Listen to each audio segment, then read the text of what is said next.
పేదల సంక్షేమం పేరుతో ఆంధ్రప్రదేశ్ ముఖ్యమంత్రి జగన్మోహన్ రెడ్డి తన సొంత కుటుంబానికి తన వారికి ఎంత దోచిపెట్టారో చెప్పాలని వంగవీటి రాధాకృష్ణ విమర్శించారు.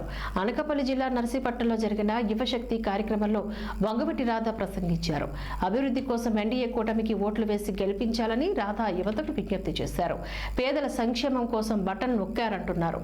మీకోసం ఎంత నొక్కుకున్నారు, మీ మీడియా సంస్థలకు ఎన్ని కోట్లు ఇస్తున్నారు అంటూ ఘాటు వ్యాఖ్యలు చేశారు. రాష్ట్రాన్ని పరిపాలించడానికి పులులు సింహాలు కాదు, సామాన్యుడికి అందుబాటులో ఉండే నాయకుడు కావాలి అని విమర్శించారు. పులులు సింహాలు వస్తే ప్రజలు తరిమి కొడతారని హెచ్చరించారు. జనం ముఖ్యమా, జగన్ రెడ్డి ముఖ్యమా అనేది ప్రజలు ఆలోచించాలని, కూటమి విజయమే ప్రజా విజయంగా చూపించాలని పిలుపునిచ్చారు. మీకు సంబంధించిన మీడియా సమస్యకి ప్రతి వారం ఎన్ని కోట్ల రూపాయలు ప్రభుత్వ ధనం ఇచ్చారని చెప్పని కూడా తెలియజేసే బాగుంటుందని చెప్పని కూడా మీ ద్వారా కోరుతా ఉన్నాను. పులులు సింహాలు కాదు కావాల్సింది, ఈ రాష్ట్రాన్ని పరిపాలించడానికి పులి మధ్యలో జనం మధ్యలో వస్తే ఏమవుతుంది?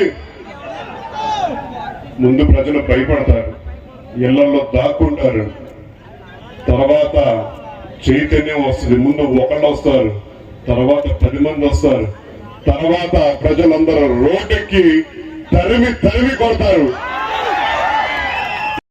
ఒక సామాన్యుడికి అందుబాటులో ఉండే నాయకుడు కావాలి. అలాంటి నాయకులు ఒక అయ్యన పాత్రుడు గారు, అలాంటి నాయకుడు ఎన్నుకోవాల్సిన బాధ్యత మనందరం తీసుకోవాలని చెప్పి కూడా మిమ్మల్ని అందరినీ కోరుకుంటా ఉన్నాం.